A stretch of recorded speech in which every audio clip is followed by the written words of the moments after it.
Hello everyone, good evening. This is Kat Lover Daily Vlog. Hello guys, hi.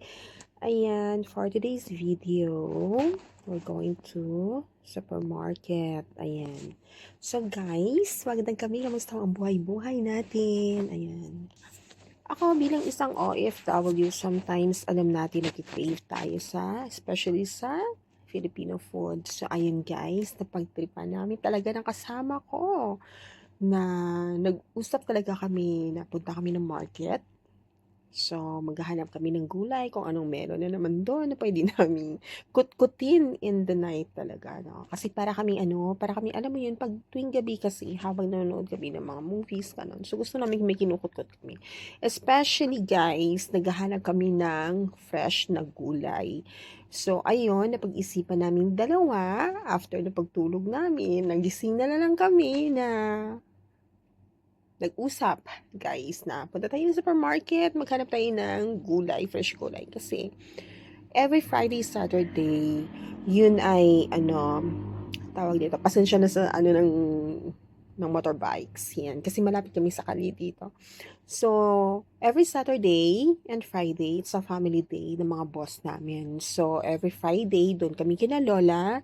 So, doon talaga nakakain talaga ako doon ng gulay. Kasi every Friday talaga nagluluto si ate ng Filipino food.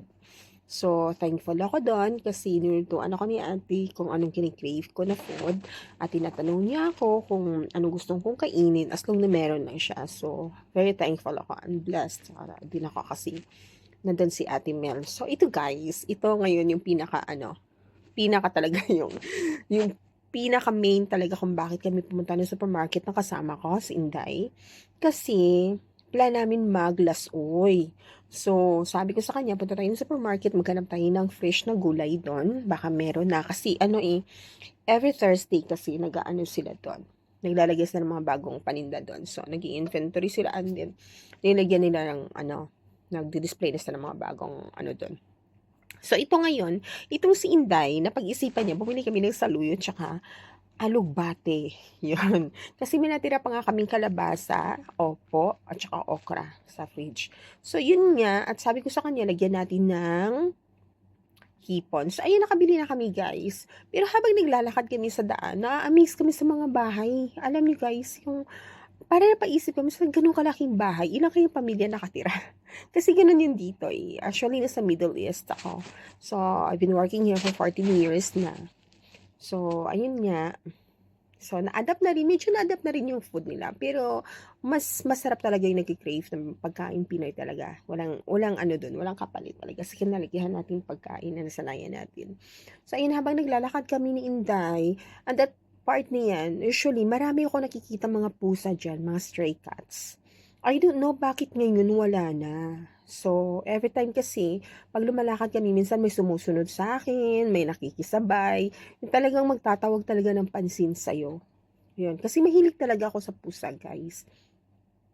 So, ayun, habang naglalakad kami ni Inday, sabi ko, ba't walang pusa? Ba't wala kami nakita ng kahit isang pusa? Kasi usually marami dyan. Talaga. Doon sa side talaga, sa kabilang kali, at doon talaga sa kabilang kali din.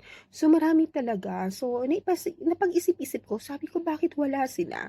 Well, siguro, pinangkuha na ng mga, alam mo yun, yung mga street workers. Siguro kinuha nila, hinuli nila, or dinala somewhere doon kung saan nila pwedeng kasi nga nakakalat sila dyan.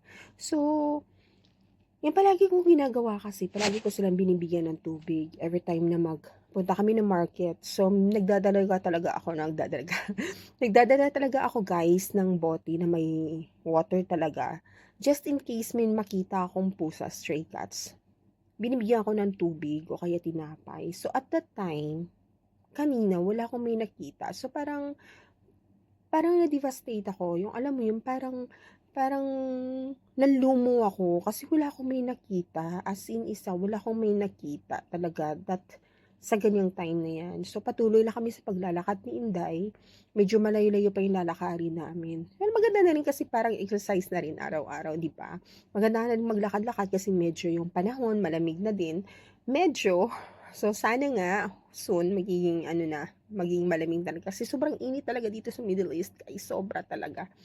So, habang naglalakad kami ni Inday, sabi ko, "Ba't Inday? Ba't wala? Ba't walang pusa?"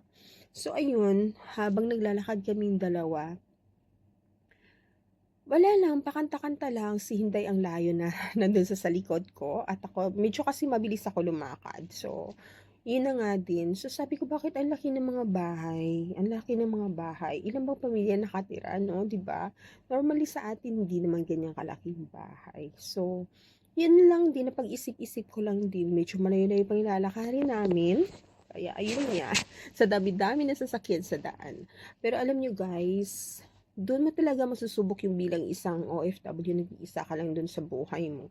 Yung wala kang pamilya sa tabi mo. Doon mo talaga masusubok kung hanggang saan yung tatag mo, yung tapang mo, yung magkakasakit ka mag-isa, yung makikrave ka ng pagkain na hindi mo naman agad-agad mahanap, 'di ba? So, matitest talaga yung lahat ng ano mo, lahat ng kakayahan mo sa buhay kung hanggang saan talaga. So, ayun guys, hindi siya madali bilang isang OFW, hindi madali yung buhay dahil sobrang hirap malayo sa pamilya pag nagkasakit ka. Alam niyo guys, so ang hirap talaga. So, minsan napapaisip na lang ako na kung bakit ako nakarating sa ganitong sitwasyon, sa ganitong lugar. So, siguro, it's God plan. It's God's plan talaga na kung bakit ako nandito. So, wala naman akong panghihinayang, wala naman akong pinagsisihan, at wala akong sinisi na ano. Ang mas maganda pa dun is marami akong natutunang bagay, marami akong natutunang dapat i-apply sa sarili ko. Yun guys, alam nyo ba? So, yun lang at saka siyempre dapat maging malakas ang loob. Hindi lang sa lahat ng oras na 'pag nagkasakit ka dapat yun lang i-embrace mo yung sakit na nararamdaman mo. Hindi puwede, kailangan mong bumangon, kailangan mo talagang lumaban sa buhay kahit mag-isa ka lang. So ayun guys, kasi may umaasa sa'yo pamilya sa Pinas, 'yan. Tsaka siyempre hindi naman puwede na nakahilata ka lang diyan, masakit yung ano mo, siyempre 'di ba, yung mga boss mo nagtatrabaho ka, pinapasahuran ka, kaya dapat dapat talaga alagaan natin yung sarili natin. Hindi lang dapat dun, excuse me, dapat na nag-alaga tayo dun sa mga hayop na pagmahal. Like for example, ako mahilig talaga ako sa pusa. So, ayun guys. So, hindi naman pwede yung ganun lang. At ayun guys, alam niyo nakakita ako ng isang pusa. Ayan. So, tinatawag ko siya. Natakot siya sa akin. Gusto ko siya bigyan ng tubig. Ayun no, natakot siya sa akin guys. Parang, ayan. So, natatawa na lang ako. Sabi ko, "Uy, wag kang tumawid kasi may sasakyan." Ayan, napatigil siya talaga sa akin at tumingin. Kaso lang siguro natakot siya dun sa mga sasakyan na dumadaan dahil nga siyempre mabilisan yung takbo. So, natakot siya. Gusto niya rin lumapit sa akin, tinatawag ko siya dahil gusto ko siya bigyan ng water at tinapay. So, ayaw niya lumapit sa akin. So, continue na lang ako. And then, dahil naunahan ako na Inday, iniwan ako ni Inday at tinatawag niya na ako na bilisan ko na daw. Ayun na nga guys, 'di ba? So ayun, yung sabi ko nga sa kanya, sabi ko hintayin mo ko dahil nagpaglaro pa ako sa pusa. Mahilig talaga ako sa pusa since bata pa ako, mahilig pa talaga sa pusa. At yun nga lang din, syempre hikain ako nung bata ako. So ayaw ng nanay ko na maglaro ako ng kasi nga daw yung balahibo mas lalong nakakahika daw. So at late ko na lang din nalaman yung pusa pala ay napakaganda 'pag may alaga kang pusa sa bahay. Ayan, si Inday. Amen. Alam mo kumakain pa siya ng ice cream diyan habang naglalakad at nagdudot-dot. Ewan ko kung paano nagawa niya. So ayan, nauunahan ko na naman siya. Mabagal siyang lumakad. So ayun guys, yung buhay OFW ay hindi madali. Pero thankful ako kasi yung amo ko mababait naman sila. So, 'di ba? Yan, walking na kami. So, siguro nilakad namin around 1 kilometer na siya. Yan. Malayo-layo na rin, pero good exercise na rin kasi 'di ba nga, alam mo nagkakaedad na, so kailangan natin maglakad-lakad guys. So ayun, medyo malapit na kami sa bahay, 2 street na lang yung dadaanan namin at malapit na talaga. So yun nga lang din, nangihinayang ko kasi hindi siya lumapit sa akin yung pusa, hindi siya lumapit talaga sa akin dahil bigyan ko sana siya ng tubig at tinapay para may makain siya. Alam niyo guys, ang daming stray cats dito. At yung iba siguro, minsan nga nakikita ko sa may sa may supermarket, nakapaskil yung mga photo nila. Siguro nawawala, nakatakas dun sa bahay ng amo nila o nakalabas dun sa ano nila, sa tawag dito, sa bakuran nila. So, nawawala. Minsan na, meron pa nga minsan nakapaskil dun kung sino makakita. Bibigyan nila ng ganun. So, wala na talaga. Kasi ang gaganda ng mga pusa dito, guys. Pero yung mga stray cats dito, more on stray cats nila dito, parang, alam mo yun, parang hindi mo masabing pusa, parang tigre na or ano kasi ang laki. Ang laki, parang ano mo, parang panther na siya. Ang lalaki nila. Tapos, hindi mo ano, parang nakakatakot siya lapitan. Nakakatakot siya lapitan. Pero minsan kasi, hindi naman sa ano ako. Pero minsan kasi, syempre aware ka na rin, di ba? Malay natin hindi siya nabakunahan at mahirap din magkaroon tayo ng rabies, makalmot tayo, di ba? Or makagat tayo. So, doble ingat na din tayo. So, kagaya sa akin, doble ingat na din ako. Keep distance na rin ako pag alam ko napaka-agresibo ng pusang makakasalamuha ako o makakasalubong ko. So, I need talaga siguro na, ano, na maglagay ng pangontra doon, 'di ba? Alam niyo na 'yun. So, doble ingat na din at syempre hindi natin alam, 'di ba? Baka may ano na, may mapala ka doon pag kinalmot ka. So, may hirap na. So, dapat doble ingat lang talaga. So, ayun guys, as a OFW talaga, hindi siya madali na trabaho at malayo sa pamilya. Hindi siya madali, pero thankful ako kasi may mabait akong amo. At ayun, matagal na rin ako dito at ini-enjoy ko naman yung trabaho ko kahit walang ipon. Nai-enjoy ko naman siya kasi yung turing nila as a one of family. So yun ang pinakamaganda doon.